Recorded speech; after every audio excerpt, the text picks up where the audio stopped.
저는 오늘 본문에 등장하는 사울왕을 통해서 겸손이 얼마나 중요한지를 함께 나누려고 합니다. 오늘 본문은 이스라엘 백성들이 우리에게도 왕을 주소서, 왜 우리는 왕이 없습니까? 사사시대 말기를 지나면서 우리도 왕이 필요합니다 라고 이제 요청하는 소리를 듣고 하나님께서 이스라엘 백성들에게 왕을 세워주시기로 결정을 합니다. 사실은 이스라엘에 그동안 왕이 없었던 이유는 사실 생각해보면 모세가 이스라엘의 왕이 될 만했어요. 여호수아가 이스라엘의 왕이 될 만했어요. 그런데 왜 모세는 이스라엘의 왕이 되지 않았냐면 이스라엘 백성들은 하나님이 왕이셨기 때문이었어요. 그런데 이스라엘 백성들이 사사시대를 지내면서 각각 자기 소견에 옳은 대로 행하였더라. 이렇게 오만방자하고 교만하게 된 이스라엘 백성들은 하나님 왕 말고 사람 왕 필요합니다. 그래서 우리에게 사람 왕을 주시옵소서 라고 아주 강력하게 요청하니까 하나님께서 사무엘 선지자를 보내서 야, 백성들이 이렇게 원하니까 내가 이스라엘 백성들을 다스릴 왕을 세울 거야. 네가 이제 기름병에 기름을 채워서 베냐민 지파의 기스라고 하는 사람이 있는데 그의 아들에게 가서 기름을 부어라. 기스에게 사울이라고 하는 왕이 있어. 하나님께서 이제 기스의 아들 사울에게 이스라엘의 왕, 첫 번째 왕이 되는 그 역사적인 순간에 이제 사울에게 보냅니다. 사실은 사울은 베냐민 지파예요. 여러분, 베냐민이 누구예요? 베냐민은 이스라엘 야곱의 12아들 중에서 라헬이 낳은 12번째 아들이에요. 그러니까 베냐민은 야곱의 막내 아들이고 그 라헬이 베냐민을 낳다가 난산으로 죽었습니다. 그러니까 사실 그 베냐민 지파가 그 야곱의 맨 마지막 아들이니까 사실은 막내죠. 그럼에도 불구하고 하나님이 그 지파에 복을 주셔서 창세기 49장 보면 야곱이 그 베냐민을 축복할 때 그는 용사라 그렇게 축복하세요. 그러니까 12지파 중에서 용맹스러운 지파였습니다. 하나님께서는 그 용맹스러운 지파 중에서도 유력한 사람으로 일컬어지는 기스의 아들 사울을 왕으로 세울 작정을 하신 겁니다. 뿐만 아니고 사울은 효심이 지극하여 아버지의 명령을 순종할 뿐 아니라 외모도 준수한 청년으로 모든 면에서 완벽했습니다. 결정적인 것은 사울이 겸손한 사람이었다는 거예요. 사무엘 선지자는 사울에게 너는 이스라엘의 보배야 라고 말하자 그는 즉시 그 말을 부인하며 자신과 자신의 가족을 베냐민 지파 중에 가장 미약한 가장 작은 자라고 겸손하게 교복해 합니다. 우리 사무엘상 9장 21절 읽어요. 시작. 사울이 대답하여 이르되 나는 이스라엘 지파의 가장 작은 지파 베냐민 사람이 아니니까 또 나의 가족은 베냐민 지파 모든 가족 중에 가장 미약하지 아니하니까 당신이 어찌하여 내게 이같이 말씀하시나이까 하니. 아멘. 사울이 참 겸손하죠. 제가 이스라엘의 왕이 된다고요? 아유, 사람 잘못 보셨어요. 제가 베냐민 지파 사람이거든요. 그리고 우리 지파 속에서도 중에서도 가장 약한 사람이에요. 그런데 제가 어찌 이스라엘의 왕이 될 수 있겠습니까? 이런 표현한 거예요. 사실 그 당시는 사사시대 말기로 베냐민 지파는 그 일부가 범죄해서 나머지 11지파와 베냐민 지파가 치열하게 싸운 적이 있어요. 그러니까 그 11지파와 베냐민 지파가 싸워서 베냐민 지파가 멸족될 위기에 처했었거든요. 그리고 베냐민 지파에는 절대로 딸을 주지 말자, 결혼하지 못하게 하자 해가지고 베냐민 지파가 아주 이제 흔적도 없이 사라질 위기에 처하기도 했었습니다. 하여튼 어찌어찌 해서 이제 베냐민 지파가 그 유지되고 그렇게 이제 점점 그 베냐민 지파가 회복되어 갈 즈음, 그러니까 아직도 베냐민 지파가 완전하게 회복되지 않은 상태죠. 그런데 하나님께서 그 약한 베냐민 지파에서 이스라엘의 초대 왕 사울을 선택하신 것입니다. 사실요, 하나님께서 이스라엘 왕 첫 번째로 왕을 세우는 건 대단히 이례적인 일이고 역사적인 일이에요. 그렇죠? 지금까지 하나님을 왕으로 모시고 살았는데 사람 왕을 세우는 일이니 하나님도 얼마나 준비를 하셨을 테고 또 하나님께서도 얼마나 많은 그 계획을 가지고 계셨겠습니까? 그래서 이제 하나님께서 사울을 이스라엘의 초대 왕으로 세우기로 하신 그 순간을 우리가 생각해 보면 왜 하나님은 유난히 연약한 베냐민 지파에서 왕을 세우셨을까? 강한 지파 에브라임 지파나 유다 지파에서 이스라엘의 왕을 세울 법도 한데, 그러나 그것은 전적인 하나님의 은혜요 섭리였습니다. 만일 하나님께서 강력한 지파 에브라임이나 유다 지파에서 왕을 세웠다면 이제 그들이 나라를 다스리면서 뭐 전쟁을 하거나 뭐 어떤 상황에서 그 나라를 다스리는 일에 유능하게 될 때에 그들의 고백이 무엇이었겠어요? 야, 역시 우리 지파는 강력해, 힘도 세, 뭐 이런 자부심 내지는 자만심이 생기지 않았겠어요? 그런데 베냐민 지파는 너무 힘도 약하고, 그리고 누가 봐도 아직은 재구시를 할 수 없을 만한 그런 상황이었던 거예요.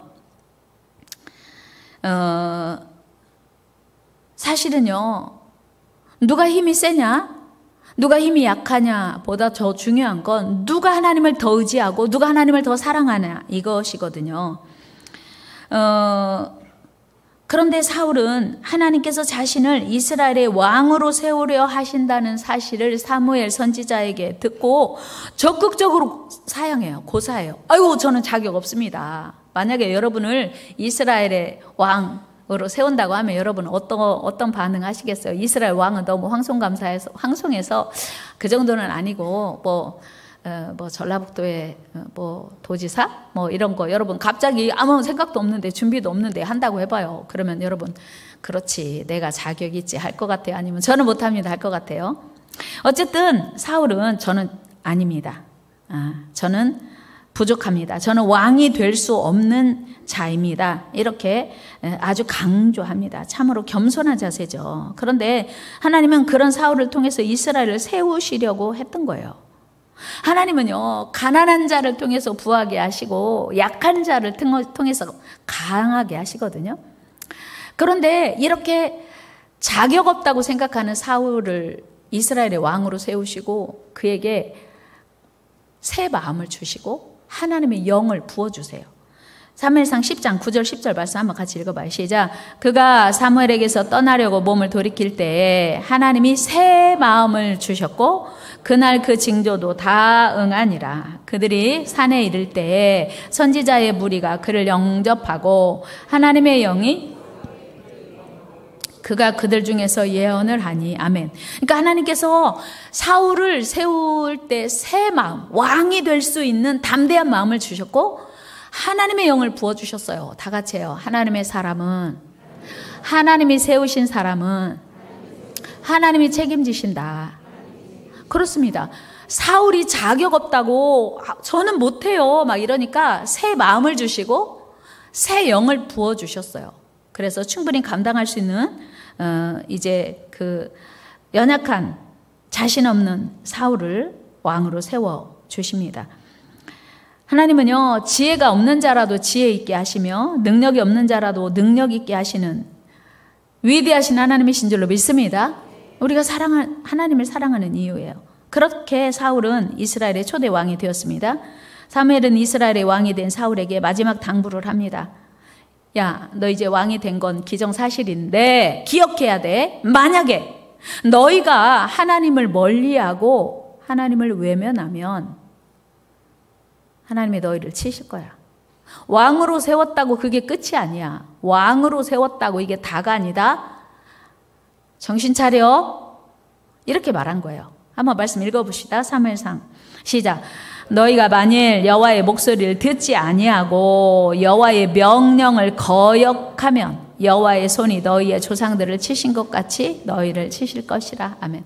하나님은요, 사람을 세울 때 사명도 주시지만 그 사명에 합당한 충성을 하지 않으면 반드시 치신다고 말씀하세요.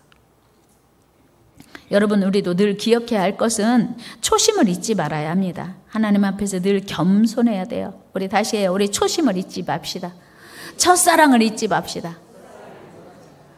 하나님께서는 이렇게 지극히 겸손했던 사울 왕, 그리고 이스라엘 백성들이 계속해서 하나님 앞에 겸손하고 하나님만 의지하고 하나님만 높이고 하나님만 사랑하기를 원했어요. 그런데 여러분, 안타깝게도 이렇게 겸손하게 하나님을 의지하고 하나님을 사랑했던 사울이 변심하기 시작했어요. 그 중심이 하나님에게서 멀어지기 시작했어요. 겸손했던 사울이 교만해지기 시작했어요. 그런데 언제인 줄 아세요? 만 2년. 왕이 된 지, 그렇게 겸손했던 사울이 만 2년, 왕이 된 지 만 2년 만에 교만해지기 시작하는데 걷잡을 수가 없는 거예요. 여러분, 직분을 처음 받을 때 겸손함, 그 각오가 지금 여러분에게 있다면 여러분 하나님 앞에 복 받을 수 있어요. 그러나 처음 하나님께 직분 받을 때 그 겸손함과 그 다짐이 어디로 가고, 나만 그런가? 나만 잘해야 돼? 저 사람도 잘못하네. 저 사람도 엉터리야. 난 저 사람보다 낫잖아. 만약에 이런 마음이 있다면 여러분 지금 변질되어 가고 있는 거예요. 2년이라는 시간, 사울이 40년 왕으로 이스라엘을 다스렸는데 2년이라는 시간, 그러니까 나머지 38년 동안 교만하게 사는 거예요. 그러니까 왕이, 그렇게 겸손하게 왕이 된 사울이 변질되는데 2년이라는 시간은 충분했다는 거예요. 여러분, 처음 하나님을 만났을 때, 처음 하나님을 사랑했을 때, 뜨겁게 하나님께 충성하겠다고, 하나님 사랑에 감사하여 하나님을 깊이 사랑하겠다고 고백했던 그 고백이 지금 여러분에게서 희미해졌다면 나는 지금 변질되어 가고 있는 건 아닌지 생각해 봐야 돼요. 스스로 자신을 점검해 보아야 합니다. 사무엘상 13장 1절 보면요, 분명히 확인할 수 있어요. 만 2년 될 때, 같이 읽어요. 시작. 사울이 왕이 될 때 40세라 그가 이스라엘 다스린 지 2년에 그 유명한 순종이 제사보다 낫고, 지금 블레셋과의 전쟁에 나가야 되는데 선지자가 와서 예배를 드리고 전쟁에 출전해야 되는데 선지자가 안 와요. 백성들은 막 웅성웅성하고 흩어지려고 하니까 2년 동안 왕, 나라를 다스렸던 사울이, 야, 우리끼리 예배하자. 다 모여. 아니, 그래도 선지자가 오셔야지 않습니까? 야, 이런 상황에서 지금 언제 기다려? 백성들이 지금 다 흩어지려고 하는데 예배 드려. 문제 없어. 예배 드렸어요. 이게 바로 교만한 모습인 거예요. 자, 여러분, 교만이 뭔지 아세요? 교만이란 자신의 죄가 드러났을 때 인정하고 회개하기보다 변명하고 핑계하는 거예요. 자기 합리화하는 거예요. 그럴 수도 있지. 나만 그런가? 여러분, 이때라도 사울이 하나님 앞에 회개했더라면, 사무엘 선지자 앞에 회개했더라면, 자신의 실수와 죄를 인정하고 회개했더라면 그는 충분히 용서받을 수 있었을 것입니다. 사람은요, 실수할 수 있잖아요. 사람은 불순종할 수 있어요. 우리가 어떻게 완전하지 않은데 죄를 이길 수 있습니까? 그러나 중요한 것은요, 회개하는 거예요. 내 죄가 드러나고 진짜 내가 하나님 앞에 불순종했구나 회개한다면 우리도 용서받을 수 있어요. 그런데 사울은 죄가 드러났는데, 깨달아졌는데 끝까지 회개하지 않았어요. 용서를 구하지 않았어요. 그리고 변명하고 핑계만 했어요. 우리 옆 사람과 인사해. 우리 변명하지 말고 회개합시다. 이것이 겸손이에요. 겸손은 자기가 이것도 못하고 저것도 못한다는 게 겸손이 아니고, 죄가 드러났을 때, 불순종이 드러났을 때 회개하는 게 겸손입니다.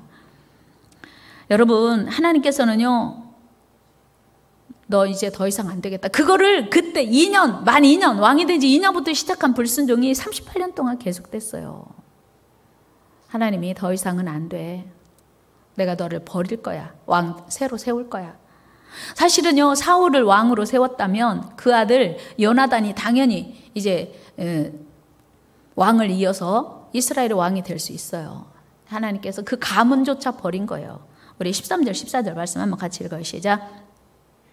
사무엘이 사울에게 이르되 왕이 망령되이 행하였도다. 왕의 하나님 여호와께서 왕에게 내리신 명령을 지키지 아니하였도다. 그리하였더라면 여호와께서 이스라엘 위에 왕의 나라를 영원히 세우셨을 것이거늘 지금은 왕의 나라가 길지 못할 것이라. 여호와께서 왕에게 명령하신 바를 왕이 여호와께서 그에 맞는 사람을 구하여 여호와께서 그를 그의 백성의 지도자로 삼으셨느니라 하고. 아멘. 여러분, 하나님 마음에 들게 살든 들지 않게 사는 건 여러분 자유예요. 내가 하나님께 온전히 순종해야지. 나 대충 그냥 내가 하고 싶은 대로 살 거예요. 여러분 선택은 자유로 하세요. 그러나 여러분들이 그렇게 선택을 자유롭게 하는 순간 하나님도 또 다른 선택을 하신다는 사실을 우리는 기억해야 돼요. 참으로 두렵고 떨리는 말씀입니다. 우리 다시 큰 소리로 우리 교만하지 맙시다. 늘 회개합시다. 아멘. 죄가 드러나는 순간 회개해야 돼요. 또 하나 겸손이란 뭐냐면 하나님의 도우심을 구하는 거예요. 여러분, 오늘 우리가 하나님의 거룩한 자녀가 될 수 있었던 것은 우리 공로가 있어서가 아니에요. 우리가 의로워서가 아니에요. 예수님이 십자가의 그 공로, 하나님의 한없는 긍휼이 아니면 우리는 하나님 앞에 설 수 없는 죄인이에요. 이걸 잊어버리고 이제 우리가 하나님의 은혜 가운데 살면서 하나님의 전적인 은혜를 신뢰하지 않고 그 십자가의 사랑을 기억하지 않는다면 우리가 하나님 앞에서나 사람 앞에서 얼마든지 교만할 수 있고 그 순간 우리는 버림받는 길로 가고 있는 거예요. 그러므로 우리는 늘 겸손하게 하나님을 섬기고 겸손하게 살아야 돼요. 우리가 언제든지 죄가 드러나는 순간 회개하고 하나님 앞에 바로 서야 합니다. 마침내 하나님은 교만한 왕 사울을 버리고 이스라엘의 2대 왕으로 다윗을 이제 세우십니다. 참으로 가슴 아픈 일이죠. 하나님은 지금도 온 세상을 다스리시고 주관하시고요. 누구를 세울까? 누구를 버릴까 생각하세요. 사무엘상 16장 1절 말씀 읽어요. 시작. 여호와께서 사무엘에게 이르시되 내가 이미 사울을 버려 이스라엘 왕이 되지 못하게 하였거늘 네가 그를 위하여 언제까지 슬퍼하겠느냐. 너는 뿔에 기름을 채워가지고 가라. 내가 너를 베들레헴 사람 이새에게로 보내리니 이는 내가 그의 아들 중에서 한 왕을 보았느니라 하시느니라. 아멘. 사무엘 선지자가 너무 마음이 아팠어요. 어떻게 하나님이 세우신 사울이 이제 폐위되는 것이 너무 가슴 아파서 사무엘 선지자가 슬퍼했는데 하나님이 더 이상 슬퍼하지 마라. 저 사람은 가능성 없어. 내가 이제 새로운 왕을 세울 텐데 이제 이새의 집으로 가라 명령하시는 거예요.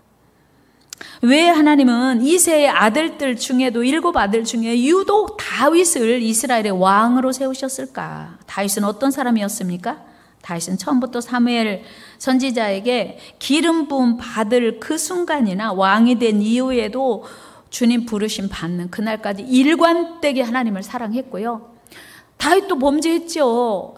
사울만 범죄한 게 아니라 어찌 보면요, 자기의 충신, 사랑하는 신하 우리아의 아내를 범하고 그를 우리아를 전쟁터 맨 앞에 보내서 살해하는 살인 교사죄, 이건 정말 있을 수 없는 죄예요. 그럼에도 불구하고 다윗은요 늘 하나님의 도우심을 구했고 하나님께 긍휼을 구했어요.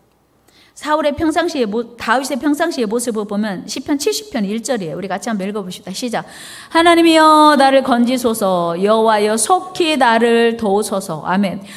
다윗은요 처음 왕이 될 때부터 40년 다스리는 재위 기간에도 늘 하나님께 일관되게 하나님 나를 도와주세요. 주님만 나의 힘이십니다. 능력이십니다. 라고 겸손하게 하나님을 의지했습니다. 겸손의 증거가 뭐예요? 순종이에요. 근데 우리 나름대로 다 자기 기준이 있어서 난 절대로 그렇게 신앙생활 못해. 난 내 맘대로 할 거야. 내 기준으로 신앙생활 하는 게 교만인 거예요.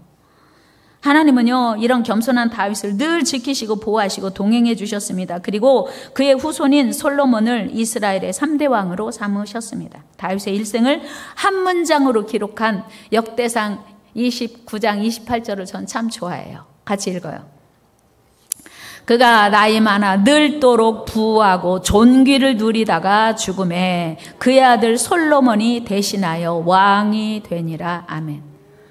여러분, 우리에게 큰 울림과 교훈을 주는 거예요. 그렇게 하나님만 오로지 했던 다윗이 늙도록 부하고 존귀를 누리다가 죽음에 그 아들 솔로몬이 대신하여 왕이 된 이 한 절이요 대단한 다윗의 일생이 어떻게 살았는지 그의 결론이 어떻게 되었는지를 함축하고 있는 것입니다.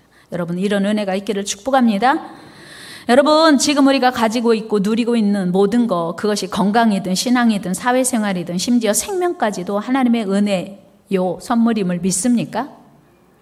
여러분, 오늘 내가 건강한 것이 내가 운동 열심히 해서입니까? 며칠 전 어떤 분이 저한테 전화 왔어요. 서울에서. 목사님, 잘 지냈어? 목사님 목소리가 왜 이렇게 좋아요? 나 똑같은데? 아니에요. 목사님 뭔가 좋은 일이 있는 것 같아요. 내가 요즘 운동도 열심히 하고 성령 충만해서 그런가? 제가 그랬어요. 똑같은 목소리인데 목소리가 좋대요. 이것이 하나님의 은혜인 줄로 믿습니다. 그러니까 우리는 하나님의 은혜가 충만할 때 하나님의 생명이 내 안에서 충만해질 때 삶에 기쁨이 있고 활기가 있는 거예요. 근데 이것이 다 하나님의 은혜라고 하는 고백이 있는 것이 더 중요한 거죠. 내가 운동 열심히 해서 건강해진 게 아니고. 고린도전서 4장 7절 말씀 보면 바울은 이렇게 말해요. 시작. 누가 너를 남달리 구별하였느냐? 네게 있는 것 중에 받지 아니한 것이 무엇이냐? 네가 받았은지 어찌하여 받지 아니한 것 같이 자랑하느냐? 아멘. 저 요즘 건강해요? 이거 자랑이라는 거예요. 하나님의 은혜입니다 라고 말해야 돼요. 모든 것이 하나님의 은혜입니다. 아멘. 모든 것이 하나님의 은혜입니다. 내 자랑, 내 힘, 내 노력이 아니고 모든 것이 하나님의 은혜입니다. 그렇습니다. 그러므로 우리는 오늘 내게 있는 모든 것이 다 내 것이 아니고 하나님께서 잠시 맡겨주신 것, 허락하신 것임을 알고 이 모든 것이 주인 되신 하나님께 감사하며 겸손해야 돼요. 야, 네 거 내가 필요한데 좀 줄래? 하나님 이거 제 거예요. 안 돼요. 야, 너가 필요해. 하나님, 제가 지금 바쁘거든요. 제가 지금 피곤하거든요. 하나님 안 돼요. 우리는 수없이 내 거라고 하나님 왜 제 거를 이렇게 탐내세요? 하나님 제 거에 왜 눈독 들이세요? 그런 적 없어요? 이거 제 건데요? 왜 제 것에 그렇게 관심이 많으세요? 여러분, 우리 것이 어디 있습니까? 하나님이 다 주신 거고 하나님이 그것도 잠깐 맡겨주신 거고 가져가시는 거예요. 사울에게 왕권을 주신 분도 하나님이시고 가져가시는 분도 하나님이신 거예요. 이걸 알고 사는 것이 겸손인 줄로 믿습니다. 근데 다 내 거라고 생각하는 거예요. 건강도 내 거, 생명도 내 거, 물질도 내 거, 자녀도 내 거, 다 내 거라고 생각하고 하나님께 드리기를 꺼려하는 것이 교만인 것입니다. 사도 바울은 자랑할 것이 참 많았습니다. 그런데 자신의 강점은 자랑하지 않고 오히려 자신의 약함을 자랑했고요. 늘 부족함을 고백했습니다. 심지어 바울은요, 자기가 죄인 중에 괴수라. 이 말은 구원받을 자격 없는 자기를 구원해 주신 하나님의 은혜를 찬양하고 있는 거예요. 디모데전서 1장 15절 읽어요. 시작. 미쁘다 모든 사람이 받을 만한 이 말이여 그리스도 예수께서 죄인 중에 내가 괴수니라. 여러분, 죄인 중에 괴수라는 고백이 쉽게 드려질 수 있습니까? 내가 뭐가 그렇게 큰 죄를 졌어? 내가 사람 죽였어? 내가 남의 걸 막 훔쳤어? 근데 진짜 하나님의 은혜를 생각한다면, 그리고 본래 내가 어떤 사람인 줄 안다면 우리는요, 구원의 가능성이 전혀 없는 구제불능인 사람이 모두다. 조금 더 의롭고 이렇게 소용없어요. 바울은 이걸 아는 거예요. 그래서 하나님께 고백이 뭐냐면 나는 죄인 중에 괴수입니다. 하나님의 은혜로 삽니다. 라고 겸손한 고백을 했던 거예요. 여러분, 만왕의 왕으로 오신 우리 예수님은 가장 낮은 마국간에 겸손의 왕으로 오셨습니다. 그리고 우리에게 예수님의 겸손을 배우라고 하세요. 우리 예수님의 겸손을 배웁시다. 마태복음 11장 29절에 보면 예수님이 이렇게 말씀하세요. 시작. 나는 마음이 온유하고 겸손하니 나의 멍에를 베고 내게 배우라. 그리하면 너희 마음이 쉼을 얻으리니. 아멘. 우리 옆 사람에게 인사해. 우리 예수님의 겸손을 배웁시다. 그렇습니다. 여러분, 하나님 오늘도 겸손한 자 찾고 계세요. 겸손한 자를 찾아서 은혜 주시고 높여주십니다. 여러분, 진정한 겸손은요, 우리에게 하나님의 도우심이 필요한 거, 하나님의 은혜가 필요함을 늘 깨닫고 하나님께 간구하는 것입니다. 하나님의 은혜가 아니면 우리는 아무것도 아님을 믿고 고백하는 거예요. 우리 모두 하나님의 도우심을 구하며 하나님께 나아갑시다. 하나님, 나는 아무것도 아닙니다. 하나님 도와주시옵소서. 하나님의 은혜가 와야만, 주님의 새 마음을 주시고 새 영을 부어주셔야만 우리는 주님의 자녀로 살아갈 수 있습니다. 세상을 이길 수 있습니다. 이 고백을 늘 드리며 살아가는 겸손한 저와 여러분 되기를 주의 이름으로 축원합니다.